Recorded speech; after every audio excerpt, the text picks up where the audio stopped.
Bonjour à tous, soyez tous les bienvenus à notre série d'études bibliques sur chaque livre de la Bible. Dans cette étude biblique, dans cette vidéo, nous allons continuer à étudier le prophète Jérémie. Et dans cette vidéo, dans cette étude biblique, nous allons faire une sorte de survol, comme c'est déjà l'habitude de nos études bibliques là, dans cette série.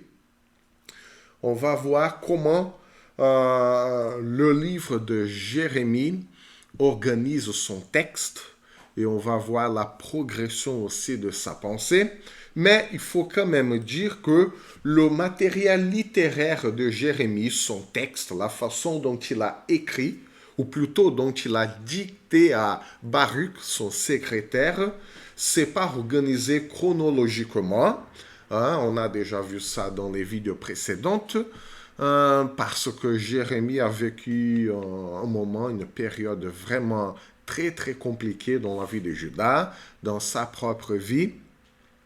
Il suffit de regarder les autres vidéos déjà enregistrées sur cette chaîne YouTube-là, sur l'introduction au livre de Jérémie, pour voir les enjeux de cette époque-là, de cette période. Du coup, Jérémie n'a pas pu organiser son livre, ses écrits de façon chronologique. Et en plus, il est très difficile d'essayer d'établir un modèle littéraire dans les sujets dont il va aborder, comment il va les traiter, de sorte que le livre compilé, le livre de Jérémie, a une structure très différente. Les premiers versets décrivent les limites chronologiques de son ministère. On a déjà vu ça, mais on va lire quelques versets ensemble. Je vous mets là. Et donc, les premiers versets, déjà le premier chapitre, il met les limites chronologiques durant le règne de Joachim, fils de Josias, sur Juda jusqu'à la fin de la 11e année du règne de Sédécias, fils de Josias, sur Juda, jusqu'au 5e mois, moment où les habitants de Jérusalem furent emmenés en exil par Babylone, on peut ajouter. Voilà. Et aussi à partir du verset 4 jusqu'au verset 10, nous avons une sorte de présentation, les lettres de créance, si on peut dire ça comme ça, pour proclamer son message. Et voilà, nous pouvons lire ce verset. La parole de l'Éternel m'a été adressée avant de te former dans le ventre de ta mère, Jérémie. Je te connaissais. Et avant que tu naisses, je t'avais consacré, je t'avais désigné prophète pour les nations. Du coup, non seulement pour le royaume de Juda, mais aussi pour toutes les nations autour de Juda. Je répondis à Seigneur éternel, je ne sais pas parler, je suis trop jeune, Seigneur. Et l'Éternel m'a dit, ne prétends pas que tu es trop jeune, car tu iras trouver tout ce vers ce que je t'enverrai, et tu diras tout ce que je t'ordonnerai. Donc voilà un peu la proclamation d'Ésaïe et l'ordre de Dieu pour qu'il aille proclamer et prophétiser aux nations. Donc le premier chapitre mentionne l'invasion de Juda par un royaume venant du nord en punition de son idolâtrie. Voilà. Et le Seigneur, il va dire, voilà le verset 10. Vois aujourd'hui, je te confie une responsabilité envers les nations, non seulement Juda, et les royaumes, celle d'arracher et de démolir, de faire disparaître, de détruire, de construire et de planter. Donc voilà la mission de Jérémie. Et pourquoi on parle, voilà, c'est le verset 13 qui va parler, et le verset 14, d'une menace venant du nord. Hein, la parole de l'Éternel m'a été adressée. Une deuxième fois, que vois-tu, Jérémie? Je répondis, je vois une marmite bouillante. Son ouverture est orientée vers le nord. Et l'Éternel m'a dit, c'est du nord que le mal se déversera sur tous les habitants du pays. La menace vient du nord. Et pourquoi? Là, il faut revenir à notre carte. Hein? Pourquoi? Babylone est là et Juda est là. Hein? Si on constate cette carte, c'est une menace effectivement qui vient de l'Est. Pourquoi Jérémie dit que la menace vient du Nord? Tout simplement parce que Babylone, elle n'a pas conquis cette région-là, parce que c'est une région désertique, hein, c'est le désert de l'Arabie. Hein. En fait, Babylone, elle a pris ce chemin-là, vers le nord ici, pour conquérir le royaume, l'empire assyrien à l'époque, et elle est descendue vers cette région-là. Donc, Babylone a fait vraiment un arc. Hein, et du point de vue de Juda, qui est là, hein, Babylone est venue effectivement du nord. C'est la menace qui est venue du nord et pas de l'est. Hein. Donc, à cause de ce mouvement-là. C'est pour ça que le prophète Jérémie parle d'une menace qui vient du nord. Hein. Et là, on revient au texte. Voilà. Et à cause du péché, des péchés de Juda, hein, Dieu a permis que Babylone vienne pour tout prendre, hein, tout le territoire du royaume de Juda. Hein.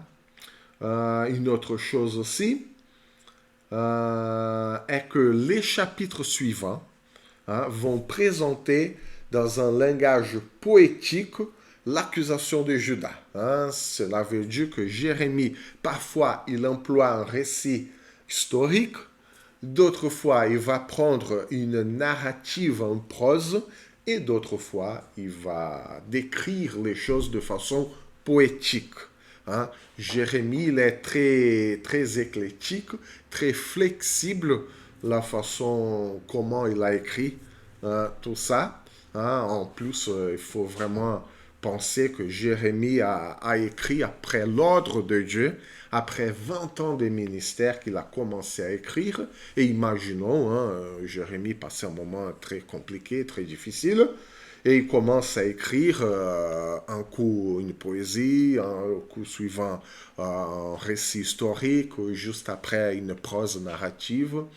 Et après, on a récolté tous ces écrits, toute cette littérature pour former le livre de Jérémie. Hein? Et donc, à partir du chapitre 2, nous avons quelques récits où son texte présenté aussi de façon poétique. Hein? Et Jérémie, il va faire une accusation à Juda qui a agi comme une prostituée, qui a abandonné son mari fidèle. Et en fait, cette accusation est en fait sans précédent, même parmi les nations païennes qui l'entouraient. Hein? Cela veut dire que Jérémie, il va affirmer que Juda a changé de Dieu, hein? Mais il revenait toujours au Seigneur, il changeait de Dieu comme une prostituée changeait d'amant, hein? Pour revenir toujours vers l'Éternel. Sauf qu'à un moment donné, Jérémie va dire que même pas les païens ne faisaient pas ça. Hein? Du coup, voilà. Israël était consacré à l'Éternel. Hein? Il était la première partie de sa récolte. Tous ceux qui ont mangé se rendaient coupables, le malheur fondé sur eux, déclare l'Éternel. Mais Israël était consacré à l'Éternel et pourtant, le peuple de Dieu, Juda, cherchait d'autres dieux. Hein? Donc, Voilà. Jérémie cite même le salut que Dieu avait accordé aux ancêtres de Juda lorsqu'il les a fait sortir d'Égypte. Hein? Je vous ai fait entrer dans un pays fertile. Hein? C'est-à-dire que Jérémie fait appel à l'histoire du peuple pour qu'il se rende compte de la folie qu'il a fait. Hein? Voilà. Jérémie fait appel à d'autres peuples, hein, comme pour dire à Judas, Judas, regardez les autres peuples. Hein, et pourtant, ils ne croient pas au vrai Dieu comme vous croyez. Et pourtant, ils n'ont jamais changé de Dieu comme vous. Hein. Et là, Jérémie dit, allez jusqu'aux îles de Kittim et regardez. Envoyez quelqu'un à Kédar et observez bien. Les îles de Kittim, c'est la Grèce. Hein. C'est la Grèce antique. Hein. Elle est appelée dans l'Ancien Testament de Kittim. Hein. Et la Grèce, comme vous le connaissez, il y a beaucoup d'îles là-bas. Donc, allez jusqu'aux îles de Kittim de la Grèce, regardez. Envoyez quelqu'un à Kédar, observez bien et regardez s'il est arrivé quelque chose de semblable. Hein? Et voilà le verset 11. Hein? Une nation a-t-elle déjà changé de Dieu alors même que ce ne sont pas des vrais dieux? Pourtant, mon peuple a échangé ce qui faisait sa gloire contre ce qui n'a aucune valeur. Même les nations païennes qui ne croyaient pas au vrai Dieu n'avaient jamais changé de Dieu. Et le peuple de Juda qui croyait au véritable Dieu, un vrai Dieu, échangeait tout temps de Dieu. Hein, voilà l'accusation. Ensuite, le chapitre 3. Hein, voilà, l'accusation de prostitution. Hein, lève les yeux vers les auteurs et regarde. Où n'étais-tu pas prostitué? Tu te tenais sur les chemins à leur disposition comme l'Arabe dans le désert. Tu as souillé le pays par tes prostitutions et par ta méchanceté. C'est-à-dire que le fait de changer de Dieu chaque fois, c'est pareil à la prostitution.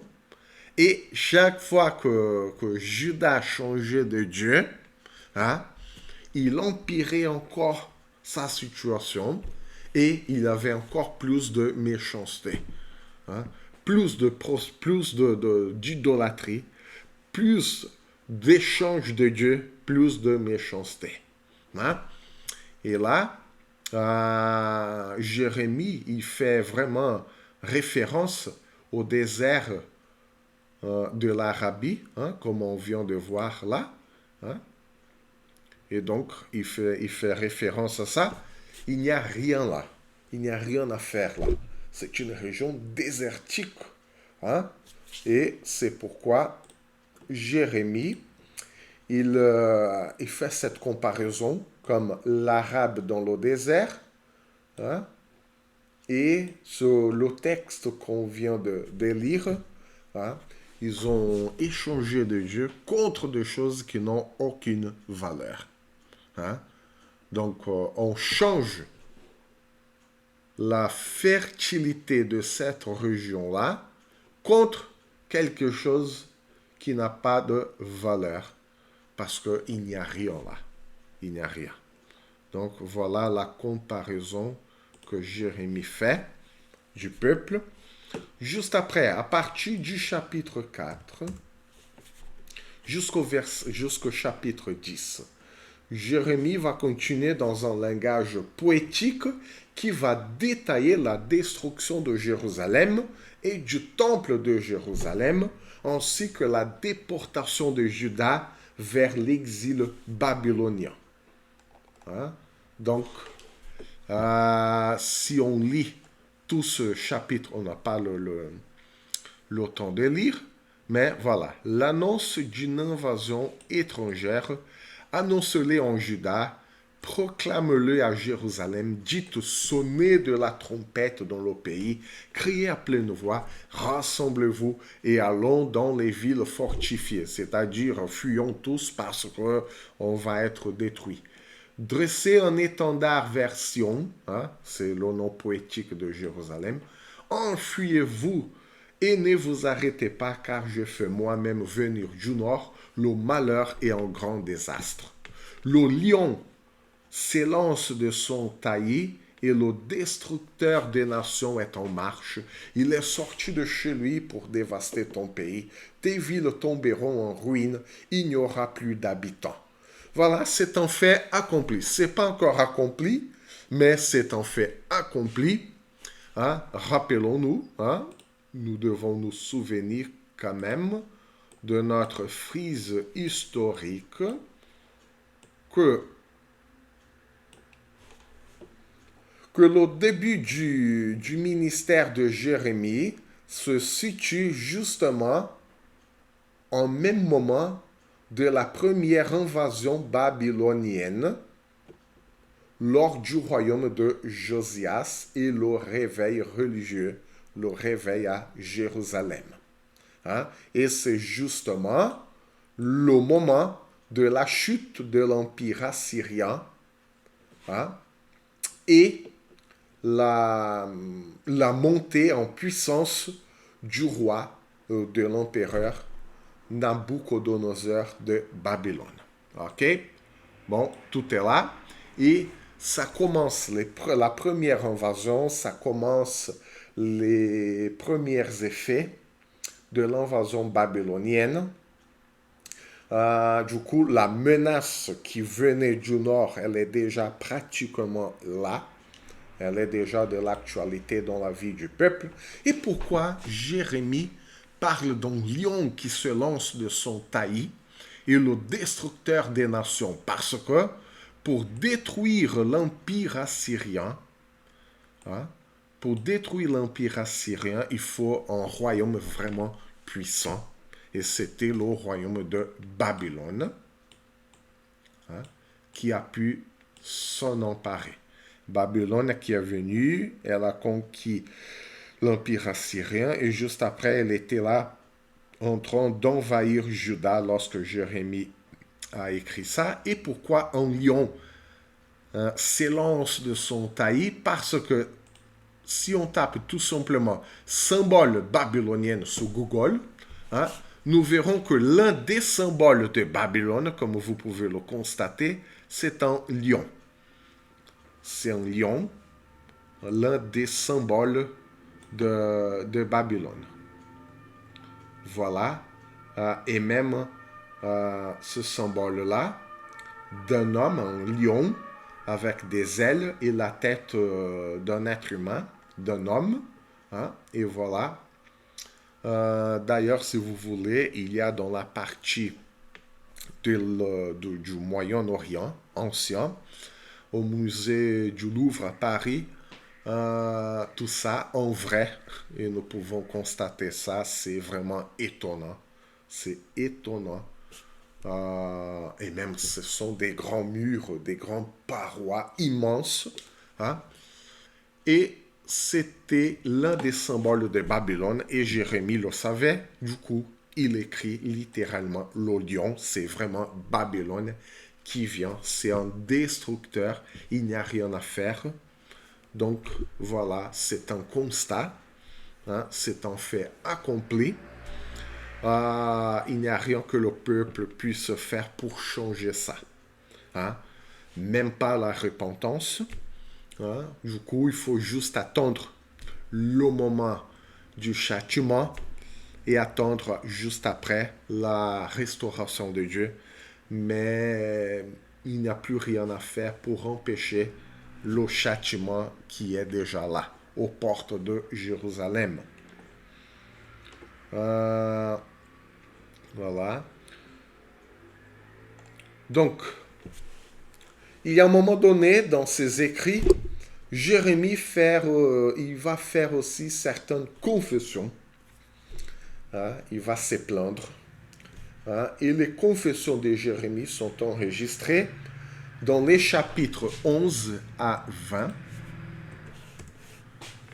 hein, nous lisons un peu, voilà, un complot contre Jérémie, et nous pouvons lire aussi un peu de ses réflexions, de ses confessions, jusqu'au chapitre 20.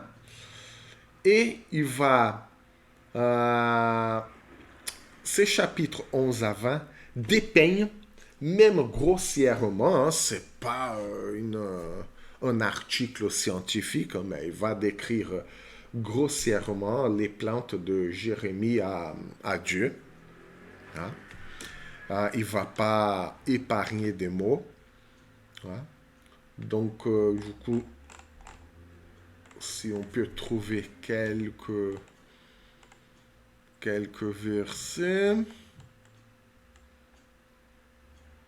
Et là, c'est Dieu qui parle, proclame.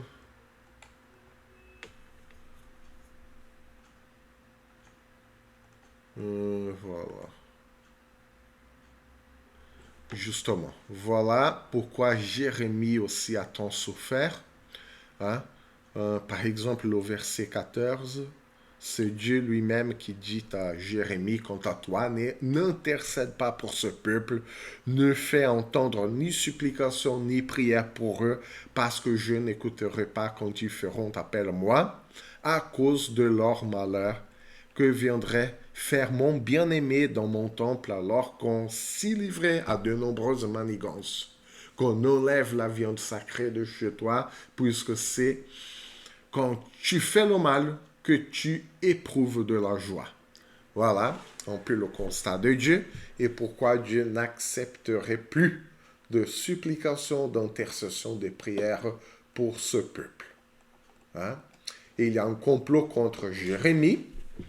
L'Éternel me l'a fait savoir et je l'ai su. En ces moments-là, tu m'as fait voir leurs ajustements. J'étais comme un agneau, verset 19, confiant qu'on conduit à l'abattoir.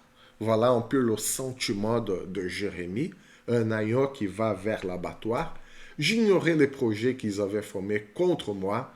Détruisons l'arbre avec son fruit, supprimons-le de la terre des vivants, et qu'on ne se souvienne plus de son nom. Voilà un peu le complot contre Jérémie, tout simplement parce qu'il a dit les paroles que Dieu lui avait demandé de dire à Juda. Hein? Le peuple est déjà dans une situation compliquée. Jérémie n'a dit que la vérité. Et le peuple, qui était déjà aux portes de la destruction par Babylone, n'hésitera pas à tuer Jérémie, à faire des complots contre Jérémie. Donc voilà la perplexité de Jérémie, la réponse de Dieu. Et Jérémie commence. Hein, là, Jérémie, il ouvre son cœur devant le Seigneur. Il papote avec Dieu. Hein? Et Jérémie est très contrarié. Très, très contrarié. Tu es trop juste, Éternel, pour que je lance des accusations contre toi. Hein? J'aurais bien aimé, mais bon, tu es trop juste, Seigneur. Mais bon, j'ai quand même quelques accusations. Mais puisque tu es trop juste, je ne le ferai pas. Mais je veux néanmoins parler de justice avec toi, Seigneur. Écoute-moi. Pourquoi la voie des méchants conduit-elle au succès? Pourquoi tous les traîtres vivaient-ils en paix? Tu les as plantés, ils ont donc pris racine. Tu vois, Jérémie, il est très franc avec Dieu. Seigneur, c'est toi qui les as mis là. Hein? Et pourquoi ils prospèrent? Alors que nous, les justes, moi, qui a une relation avec toi, je vis dans le malheur. Hein? Ils vont bien. Ils produisent donc du fruit. Hein? Il parle aussi de la Babylone. La Babylone était un méchant peuple, terrible, impitoyable. Et pourtant, tout allait bien pour eux. Les Babyloniens. Tu es près de leur bouche, mais éloigné de ceux qui sont. Et toi, Éternel, tu me connais, Seigneur, tu me vois. Tu examines mon cœur. Mon cœur est à toi, Seigneur. Réserve-les comme des brebis qu'on doit égorger et mets-le à part pour le jour du carnage. Hein, voilà la demande de Jérémie. Hein. Jusqu'à quand le pays sera-t-il endeuillé et l'herbe de tous les champs sera-t-elle desséchée à cause de la méchanceté de ses habitants? Les bêtes, les oiseaux disparaissent. Ils disent, Seigneur, il ne verra pas notre fin. Si tu cours avec des piétons et qui te fatigue, comment pourras-tu lutter avec des chevaux? Et si tu ne te sens en sécurité que dans une région paisible, que feras-tu sur les rives luxuriantes du Jourdain? Voilà un peu la plainte de Jérémie. Hein? J'ai abandonné, et là c'est la réponse de Dieu juste après. Hein? Mais voilà comment Jérémie considère cette action de Dieu. Il n'est pas content. Hein? Dieu demande des choses un peu bizarres à Jérémie aussi, comme la ceinture de lin, par exemple. Va t'acheter une ceinture de lin, mets-la autour de ta taille, mais ne la trempe pas dans l'eau. Donc voilà, Jérémie fait ce que Dieu lui a demandé. Prends la ceinture que tu as achetée, qui est autour de la taille, puis lève-toi, va vers l'Euphrate, et là-bas cache-la dans la fente d'un rocher. C'est-à-dire que Jérémie va vers l'Euphrate. Jérémie est là en Juda, et Dieu lui demande d'aller vers l'Euphrate. L'Euphrate, il est là. C'est-à-dire que Jérémie doit faire ça pour suivre les instructions de Dieu. Et puis après, Dieu lui demande des choses un peu bizarres. Je suis allé et je l'ai caché près de l'Euphrate comme l'Éternel me l'avait ordonné.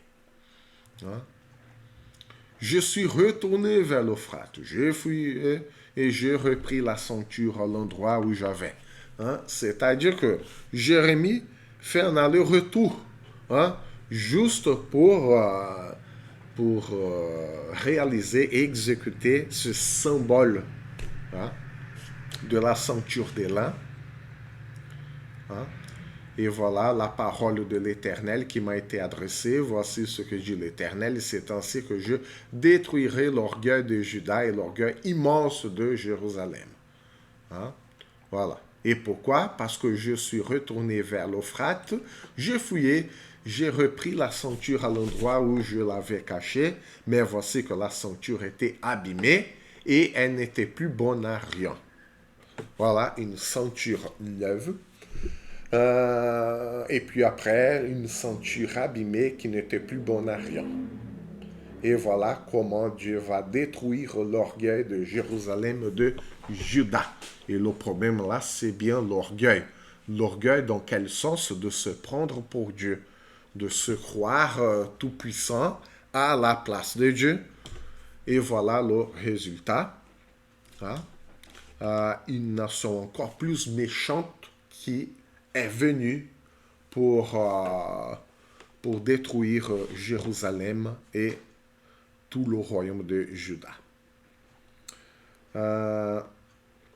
Il y a encore dans le chapitre 15, verset, voilà, un jugement inéluctable. Il est tellement inéluctable, il n'y a plus rien à faire que Dieu, il donne même un exemple. Même si Moïse et Samuel s'est présenté devant moi, pourquoi Moïse et Samuel? Parce que Moïse représente la loi, la Torah, la loi de Dieu, l'enseignement, et Samuel représente le premier prophète qui a inauguré toute une école des prophéties et des prophètes. C'est-à-dire que Dieu, il dit à Jérémie le suivant. Jérémie, même si le représentant de la loi, le représentant humain de la loi et le représentant humain de tous les prophètes se présenter devant moi, c'est-à-dire Moïse et Samuel, je resterai indifférent au sort de ce peuple. Et pourtant, nous nous souvenons bien des intercessions de Moïse en faveur du peuple, des intercessions et des enseignements de Samuel auprès du roi Saül. Hein? Et même si Moïse et Samuel étaient là devant Dieu, Dieu resterait indifférent.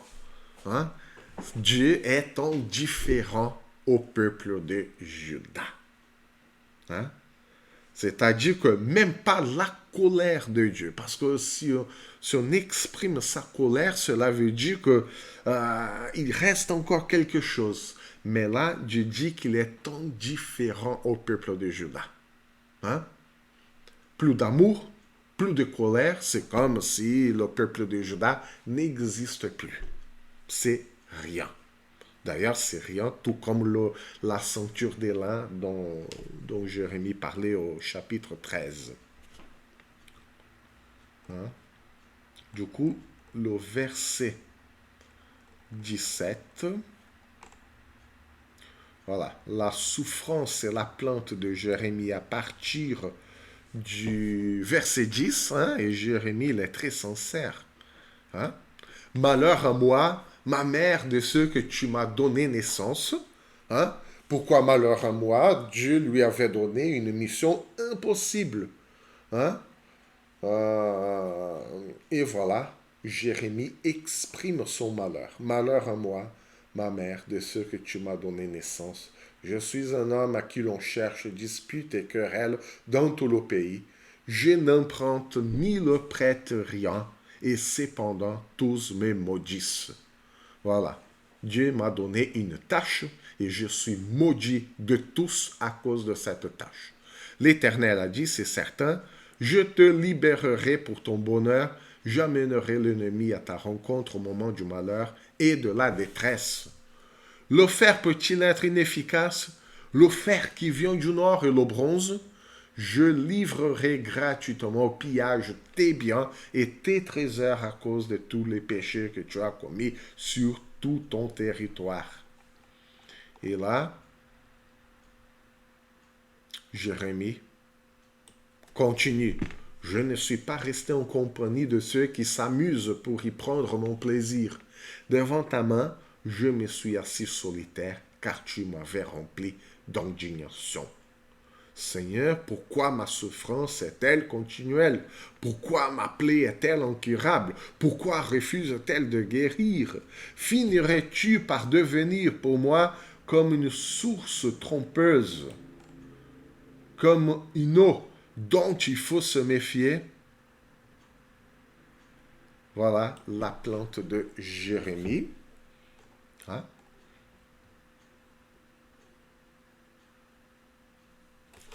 Mais il y a quand même l'espoir de la délivrance de Dieu. Mais pour le moment, en ce moment même, Jérémie n'expérimente que souffrance, douleur, angoisse, mépris. Et c'est pas quelque chose qu'il avait fait. Bon, il avait fait, mais c'était la mission que Dieu lui avait confiée. Le chapitre 20, nous trouvons aussi une autre chose. Chapitre 20, à partir du verset 7. Et oui, tu m'as persuadé, Éternel, et je me suis laissé persuader. Tu es allé trop fort avec moi. Non, tu es allé fort. Bon, trop fort ou fort, en ce moment, peu importe. Tu es allé fort avec moi et tu as gagné, Seigneur. Je suis chaque jour en sujet de raillerie. Tout le monde se moque de moi. En effet, chaque fois que je parle, il faut que j'écris pour dénoncer la violence et la persécution. Oui, la parole de l'Éternel m'expose constamment à la honte et aux moqueries. Voilà le résultat de faire la volonté de Dieu pour Jérémie. Hein? Tout le monde se moque de lui. Et voilà ce qu'il raconte au Seigneur et comment il expérimente, comment il vit son ministère et la mission que Dieu lui a confiée. Hein? Donc, voilà.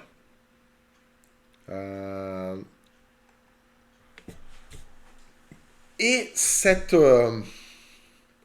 façon de décrire sa souffrance, ses douleurs, son angoisse, elle est même sans précédent dans la littérature prophétique. Hein? Nous avons, à cette époque-là, au moment de Jérémie, nous avons déjà eu Ésaïe, Amos, Michée, et oui, Ésaïe, Amos, Michée, hein, entre autres prophètes. Hein, nous pouvons retourner à notre frise historique. Hein, avant le prophète Jérémie et le prophète Osée, évidemment. Hein, 100 ans avant, à peu près, nous avions déjà eu Amos, Michée, Ésaïe, Osée. Hein, entre autres, hein, Nahum pour l'Empire assyrien, Habakkuk pendant aussi le temps de l'invasion babylonienne et le prophète Sophonie. Hein, c'est-à-dire pas mal de prophètes, hein, sans compter Joël, sans compter le prophète Samuel, entre autres. Hein, le prophète Élie et Élisée, hein, pas mal de prophètes. Mais aucun de ces prophètes, même le prophète Élie, lorsqu'il a traversé un moment difficile de sa vie, un moment de dépression, n'a pas souffert. C'est un peu compliqué de comparer les souffrances. La souffrance, c'est la souffrance. Chacun l'exprime et le vit différemment.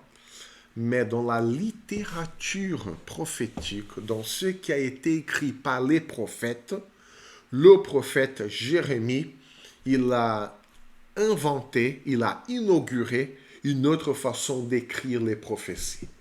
C'est vraiment inédit dans le monde des prophéties, cette façon de s'exprimer, de déclarer au Seigneur sa douleur et d'ouvrir au Seigneur son cœur. Seigneur, oui, la mission que tu m'as donnée, elle est dure. Ça m'a attiré pas mal de soucis et aujourd'hui je suis un objet de moquerie. Et pourtant, la parole de Dieu s'est accomplie. La parole de Dieu s'est accomplie. Même si Jérémie a beaucoup souffert, déjà comme tout le monde, parce qu'il habitait en Juda lorsque Babylone est venue. Il a souffert tout comme tous les autres habitants du pays, sauf qu'il a eu la dure mission de proclamer ces oracles, ces prophéties à un peuple dur de cœur, dur à comprendre l'amour de Dieu, la compassion de Dieu, la grâce de Dieu. Et Jérémie n'a pas hésité à écrire ou à dicter à Baruch son sentiment, ses ressentis par rapport à cette mission. On s'arrête là pour aujourd'hui. Hein?